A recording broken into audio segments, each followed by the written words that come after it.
would tell people, and I realized I can't talk about it. All I can say is just listen to the witnesses. Don't take it from me. We've all heard those crazy alien stories and figured they were just fiction. But what if they're actually real and the government's been hiding it from us? This may be something a little bit different. This is not using, I said again, conventional thrust. If I push this way, I have an equal and opposite reaction that way. Leaked documents have just revealed the truth about a UFO crash in the Amazon, and what they found inside is totally unbelievable. 1. A UFO was found in Virginia. In the early hours of January 13, 1996, NORAD, which is the North American Aerospace Defense Command, picked up something strange on its radar. Their job is normally to monitor for things like enemy missiles or aircraft, but that day, something completely unexpected appeared. A mysterious object had entered Earth's atmosphere near Sao Paulo, Brazil, but NORAD couldn't identify it. They immediately reached out to the Brazilian military to alert them. The object was about 200 miles northeast of Sao Paulo and falling fast. Brazilian Air Defense asked for more details, but NORAD simply classified it as unidentified. It wasn't a satellite, missile, or anything they could explain. Within minutes, this mysterious object had plummeted toward the ground. Like and subscribe right now, and you'll have amazing luck for the rest of the week. Eventually crashing near the town of Varginha, which would soon become the center of Brazil's most famous UFO story. 2. What was the mysterious object? When the object finally crashed, it didn't land quietly. People saw and heard something big go down, and it wasn't long before stories started spreading about a UFO. People who saw the object said it was spewing white smoke and didn't seem to be flying very well, which probably explains why it crashed in the first place.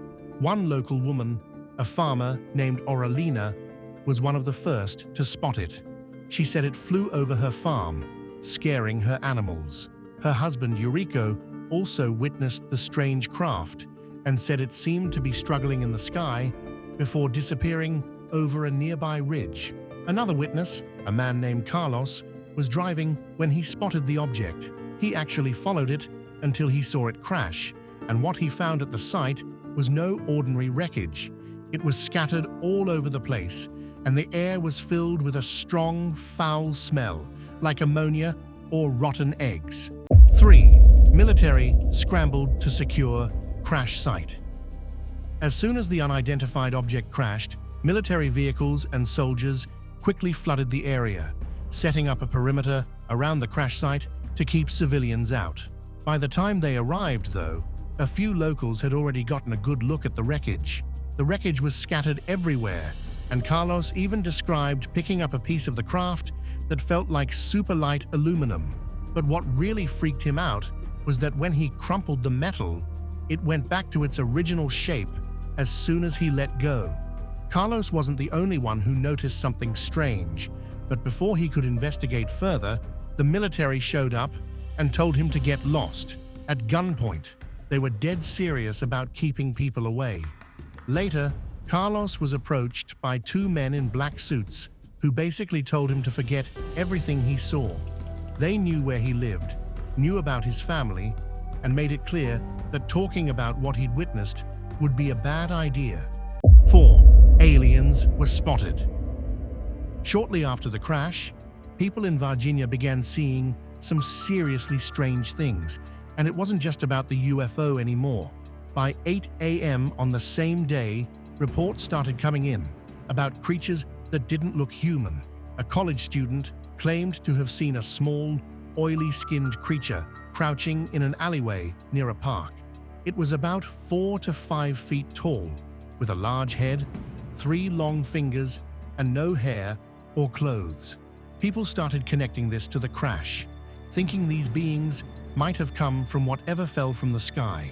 Not long after, 3 girls, Lillian, Valkyria, and Katia, were walking through a vacant lot when they spotted something even stranger. In the tall grass, they saw a creature that looked terrified. It had shiny brown skin, a big head with 3 bumps on top and huge red eyes. The girls were frozen with fear, but what was even weirder was that they could almost feel the creature's emotions. It seemed scared and in pain when they finally snapped out of it and ran home. 5. Hospital staff witness unusual creatures. As rumors of the UFO crash spread, strange reports began to emerge from a local hospital in Virginia. According to hospital staff, military personnel arrived unexpectedly one day with strange patients in tow. These weren't ordinary people.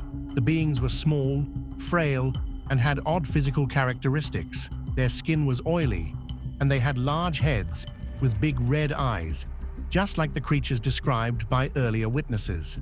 The hospital staff was told to clear the area and keep quiet about what they saw. Despite the secrecy, word quickly spread among the staff that these creatures were not human.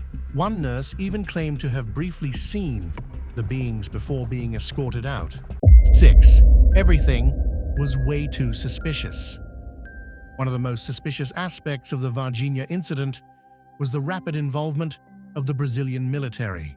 Eyewitnesses reported seeing military personnel arriving almost immediately after the crash, blocking off the area and keeping civilians far away. Trucks and helicopters were also spotted, which further fueled the idea that something big was going on. The Brazilian government dismissed claims of a UFO crash, saying there was no evidence of anything unusual. Officials also denied any reports of strange creatures, insisting that people had mistaken ordinary events for something extraordinary. They went as far as to suggest that the creatures people had seen were actually animals or a misidentified local man covered in mud. Despite these denials, the government's attempts to downplay the event only made people more suspicious. Many felt that the authorities were covering up the truth.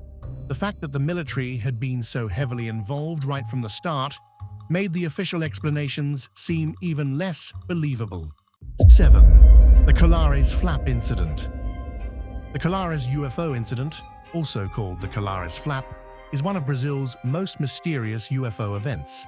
It all went down in 1977 on the island of Karis in the Amazon River Delta. Over a few months, locals reported seeing strange, brightly lit objects in the sky, often beaming light down on them. But these weren't just regular lights. Some claimed the beams caused burn marks, puncture wounds, and even took blood from people, leaving them feeling like they'd been zapped by something radioactive. Scared for their safety, the residents set up night vigils, lit fires, and launched fireworks in an attempt to keep the UFOs away. The Brazilian Air Force even got involved, launching Operation Saucer to investigate. However, after 2 months of looking into it, they couldn't find any solid answers. Years later, Captain Uirangue, who led the operation, opened up about the strange events, but was mysteriously found dead shortly after. Some believed the UFOs were involved, sparking all kinds of conspiracy theories. 8. UFO in Manous. Back in 1974, in the capital city of the Amazonas state, Manous, something really weird started happening. Over the course of that year, a bunch of people reported seeing bright, colorful lights in the sky, and things got even weirder when those lights started to descend and hover over the city. Locals described the objects as disc-shaped, flashing different colors, and moving in ways that didn't seem normal. It wasn't just about seeing lights, though. Some people claimed to feel physical effects from the close encounters. There were stories of people feeling intense heat, anxiety, and even fear when the UFOs were around.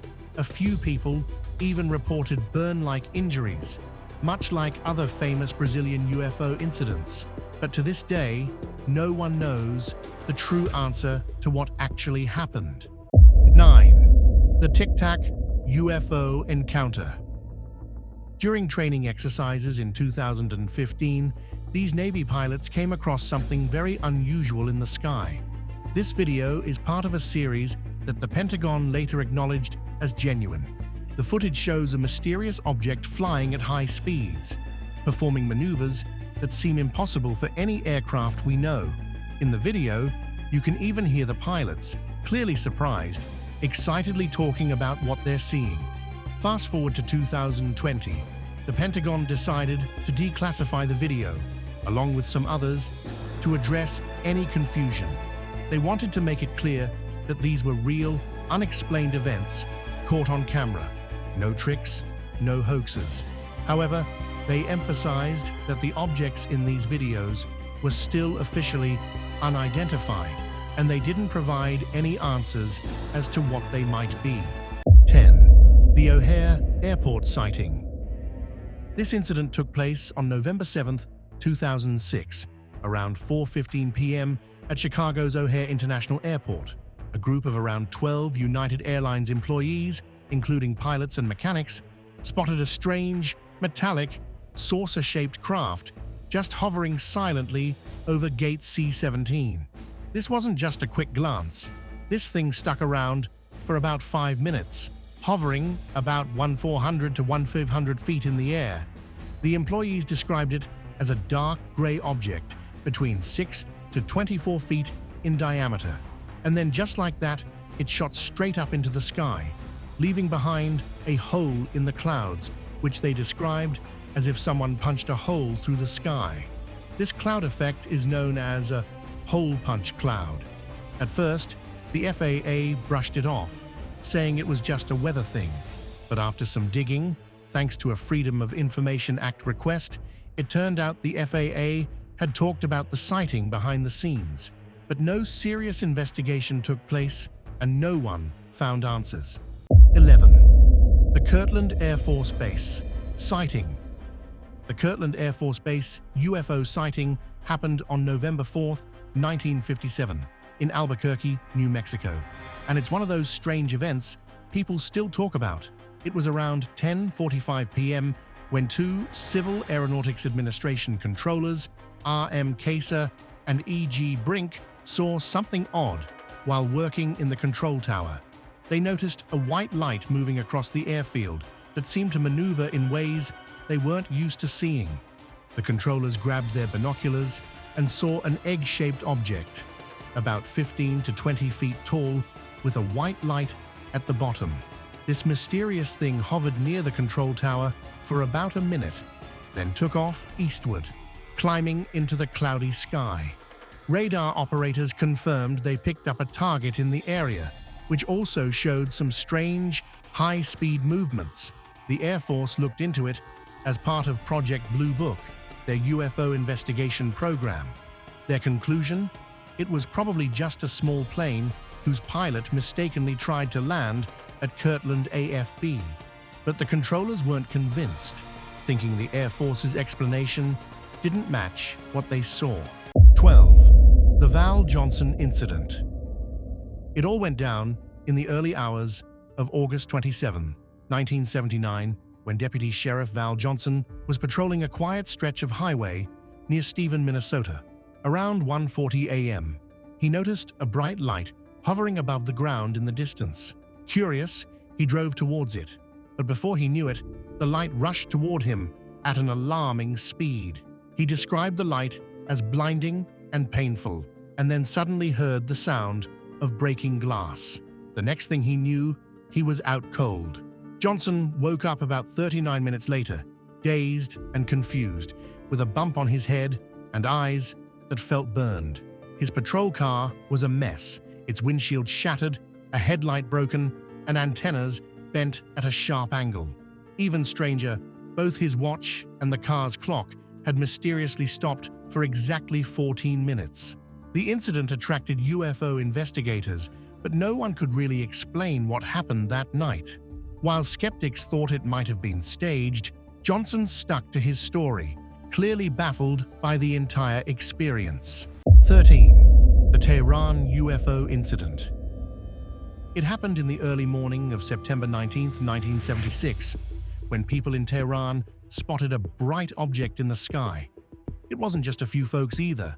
Several civilians reported it. The Iranian Air Force scrambled 2 F-4 Phantom jets to check it out. The first jet that got close to the object suddenly lost all its instruments and communication systems, forcing the pilot to retreat. As soon as they pulled back, everything started working normally again. A second jet, piloted by Major Parviz Jafari, also experienced issues. When he got radar lock on the object, which was about the size of a large airplane, his systems malfunctioned too. Even his weapon systems shut down when he tried to fire a missile. Jafari saw a smaller, round object shoot out from the main one, zoom toward his jet, then slow down and land gently on the ground. The next day, a search turned up nothing. 14. The Allagash Abductions. The Allagash Abductions is a pretty crazy UFO story from August 1976. 4 friends, Jim Weiner, Jack Weiner, Charles Foltz, and Tom Reed, were out camping and canoeing in the remote Allagash wilderness in Maine. Everything was going great until the night of August 27th. While hanging around the campfire, they spotted a strange bright light in the sky. At first, they thought it might be an aircraft, but as it got closer, it was totally silent and moved in ways that just didn't make sense. Then, things took a strange turn. The light hovered above them, and they suddenly lost track of time. Later, they recalled being taken aboard a spacecraft where they saw humanoid beings and underwent what they described as medical exams. Fast forward a few years, and the guys underwent hypnosis, which seemed to pull out even more details about their experience. Ufologist Raymond Fowler jumped in to investigate and even wrote a book about it, bringing the story into the spotlight. 15. The Shag Harbor. The Shag Harbor Incident is a standout UFO event in Canadian history. It happened on the night of October 4th, 1967, in the tiny fishing village of Shag Harbor, Nova Scotia. Around 11:20 p.m., folks in the area saw a glowing object flying low over the harbor. It wasn't long before they heard a weird whistling sound followed by a loud bang as the object crashed into the water. Local residents and police were quick to react. Laurie Wickens and his friends, driving down Highway 3, spotted the object hitting the water and thought it was a plane crash. They called the RCMP, who arrived on the scene within minutes. The RCMP quickly reached out to the Rescue Coordination Center in Halifax, but despite their efforts, the object began to sink and vanished. Search teams from local fishing boats, the Coast Guard, and even the Canadian Navy scoured the area, but no debris or survivors were found. Over the years, investigations continued, with some witnesses suggesting there might have been multiple objects involved and even some underwater activity. 16. The VOR Incident. The VOR UFO Incident is a crazy story from September 27, 1989, when a group of kids in Voronezh, Soviet Union, reported seeing something out of this world. While playing football in a park, these kids saw a strange pink glow in the sky. Out of nowhere, a deep red ball, about 3 meters across, appeared, hovered for a bit, then vanished and reappeared a few times. Things got even weirder when the kids claimed that a 3-eyed alien, dressed in bronzy boots, emerged from the object. There were also 2 other humanoid creatures with it, one taller than the other. The alien landing supposedly left a scorched, circular patch on the ground, and they even saw a small silver robot come out from the UFO. The Soviet government took the report seriously and sent a scientific team to investigate. Initially, TASS News reported finding extraterrestrial rock at the site, but later it was identified as hematite, a common mineral. They also detected some radiation, but it was downplayed as insignificant and similar to other post-Chernobyl findings. 17. The Travis Walton Abduction. The Travis Walton Incident is one of the most talked about UFO abductions ever. It all went down on November 5, 1975, in the Apache Sitgreaves National Forest near Harbor, Arizona. Travis Walton was a 21-year-old forestry worker, and on that fateful night, He was out with his logging crew, led by his future brother-in-law, Mike Rogers.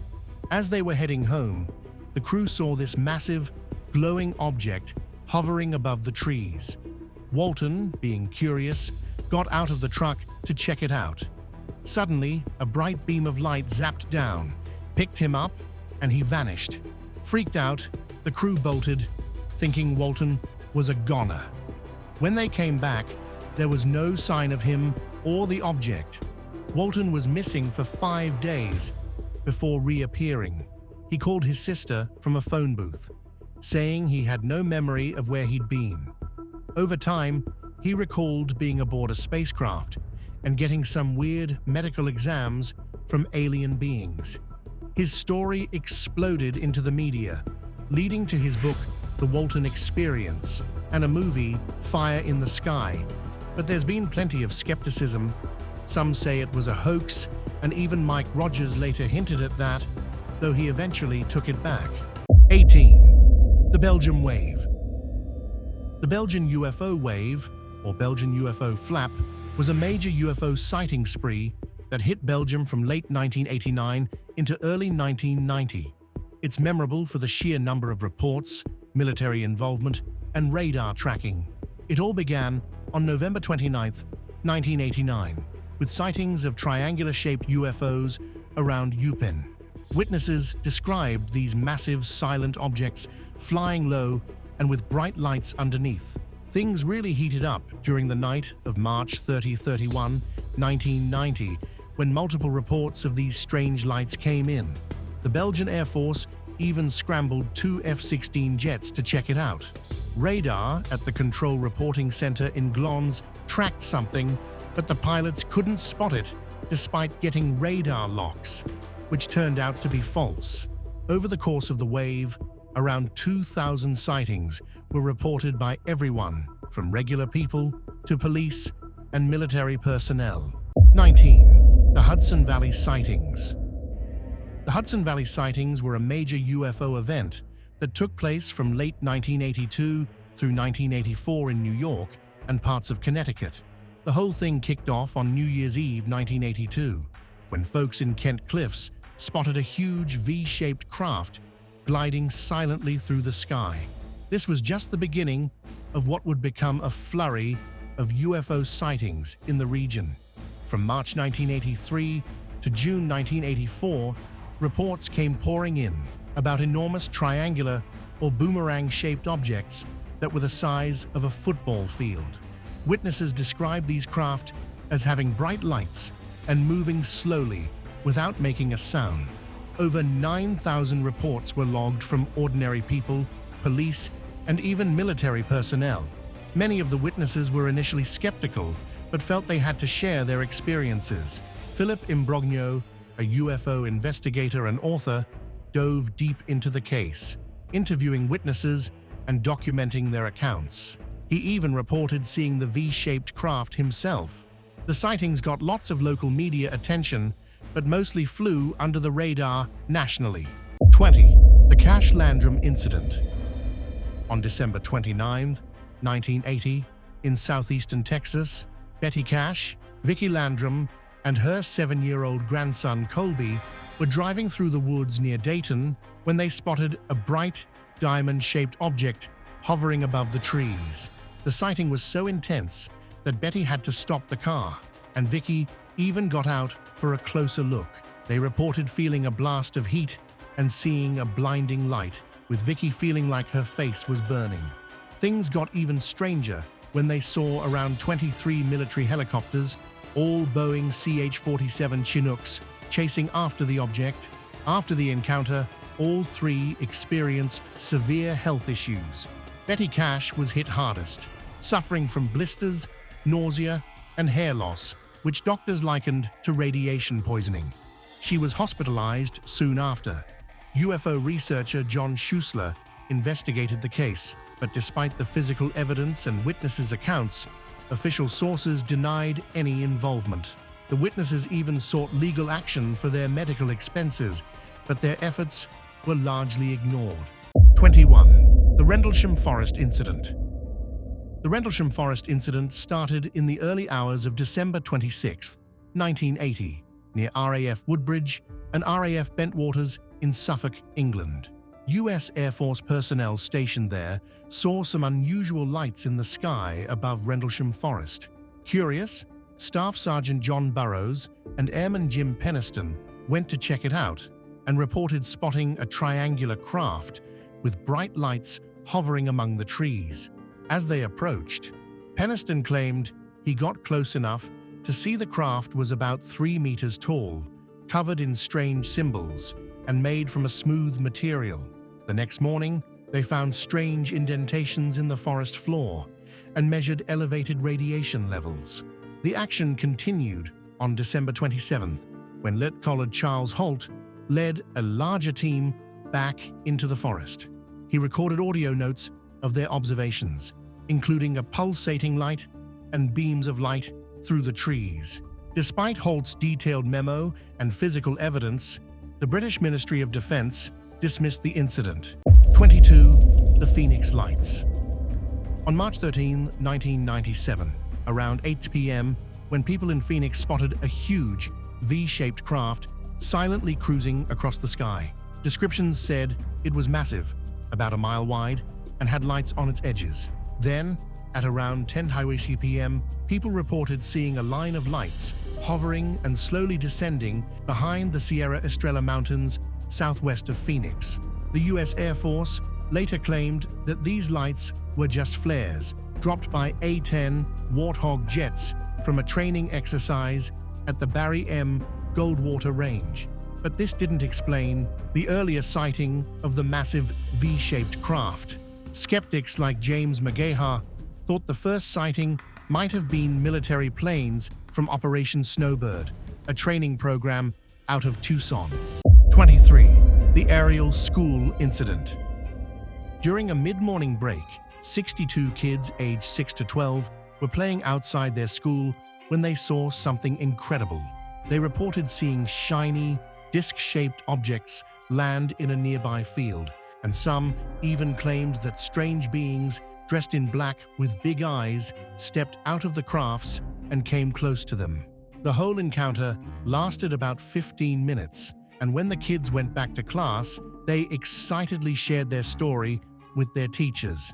Unfortunately, many were brushed off or not taken seriously. The story caught the media's attention when local reports surfaced, and BBC correspondent Tim Leach even visited the school, saying he found the accounts hard to believe, especially compared to the war zones he'd covered. Harvard psychiatrist Dr. John Mack, who was researching alien abductions, visited the school soon after. He interviewed the kids and had them draw what they saw. Their drawings showed consistent details, like beings with large black eyes and tight suits. Many kids even reported receiving telepathic messages about environmental issues from these beings. Do you think there are aliens living out there that we don't know about? What if the government has already made contact with them?